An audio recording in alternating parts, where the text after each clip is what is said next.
Sébastien prend son service à la maison d'arrêt de Bois d'Arcy. Il est 18 h. Comme tous les agents pénitentiaires, il se soumet au contrôle de sécurité.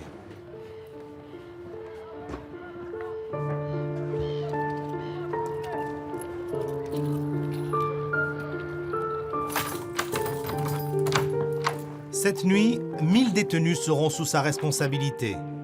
Au moindre problème, les surveillants vont l'avertir. C'est lui qui prendra les décisions. La difficulté pour un gradé de nuit, c'est surtout les prises de décision seules. J'ai eu à gérer seul ma première nuit une tentative de suicide où j'ai dû prendre pas mal de décisions en fonction de la gravité de la personne détenue.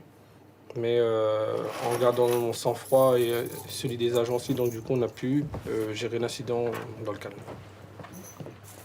Les agents de retour extrait! Philippe est détenu ici depuis plus d'1 an. Ce soir, il revient du tribunal de Versailles. 4 ans. 4 ans de prison ferme. Philippe va retrouver sa cellule de 9 mètres carrés qu'il partage avec un autre détenu. Pas d'eau chaude, pas de plaque chauffante pour cuisiner. Il y a la télé, mais après, on est quand même bloqué. Donc faut être mentalement prêt et costaud. On n'a pas de plaque, on ne peut pas faire à manger. Donc c'est ça qui est un peu contradictoire. On nous donne à acheter par exemple des pommes de terre. Et comment qu'on va les faire que les pommes de terre si on n'a pas de plaque?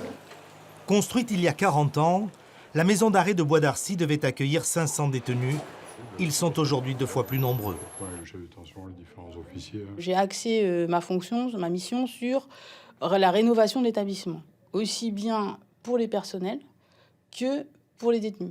On espère que dans 3 ans, l'établissement sera aux normes au niveau électrique, donc ce sera quand même plus simple pour les personnes détenues. Et Bois d'Arcy, de toute façon, va faire l'objet d'une rénovation d'une plus grande ampleur, mais on ne sait pas encore quand. La nuit s'est installée sur le centre pénitentiaire.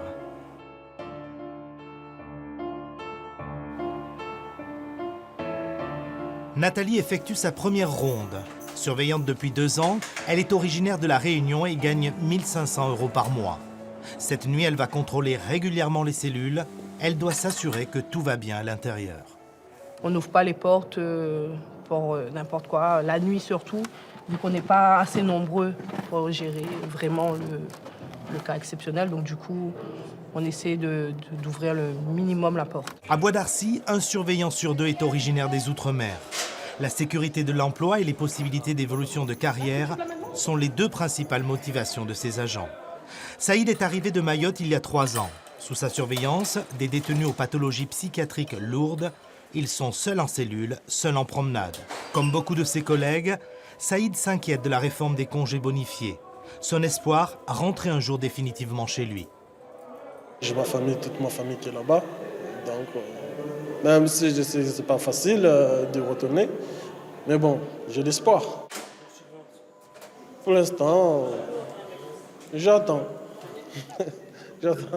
J'attends, c'est l'administration qui gère ça, donc on fait la demande, après on attend. Le jour vient de se lever. Sébastien et Nathalie terminent leur nuit de garde, ils vont pouvoir se reposer. 60 agents vont prendre le relais et se déployer sur les 3 bâtiments du centre pénitentiaire. À Bois d'Arcy, c'est une nouvelle journée qui commence.